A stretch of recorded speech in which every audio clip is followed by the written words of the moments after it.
Hi hello नमस्कार केमती अच्छे समस्ते मु बहुत भल अच्छी आशा करुँच आपण मैंने बहुत भल थे आसतु आज बनइबा कदली भंडार तरकारी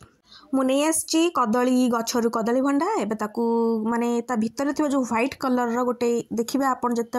आणवे कदली भंडा व्हाइट कलर थाई कौन से तो मुझे जानी तो फुल कि कौन हो तो से मो मम्मी कहले कि सबुथ काढ़ीदे ना तरकारी पूरा नष्ट हो तो मुझे कौन कर गोटे गोटे सब काढ़ी दूसरी देखो गोटे हाथ में फोन धरिया गोटे हाथ में वीडियो करवा बहुत कष्ट तो से गोटे हाथ में फोन धरिकी आपको देखा केमी छड़ा हुए से भंडारू देखो आपण मानक देखा बहुत बड़ बड़ जहाँ थी मम्मी कहले बहुत बड़ जोड़ा अधिक फुटी जाइए फुल से गुड़ाक पकाना बाकी जो छोट छोट अच्छे से पका आउ देखु कर सारापर मु एकाथरे ट्यूबवेल पाखक नहीं आसती धोइबापी न धोइले ना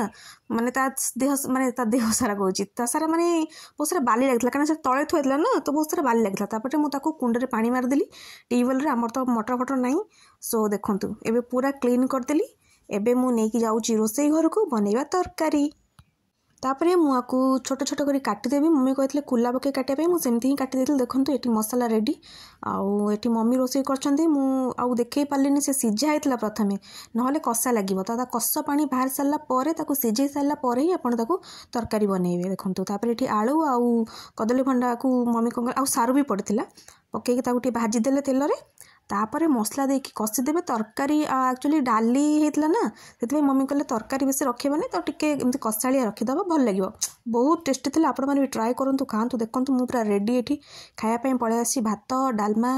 तापर बैगण पड़ी पिता शाग भजा आउ कदली भंडा राई तरकारी है आपण मैंने देखुं तो डालमा अच्छी तो से टमाटो सारू आलू पड़ी हो गला राई थैंक यू सो मच।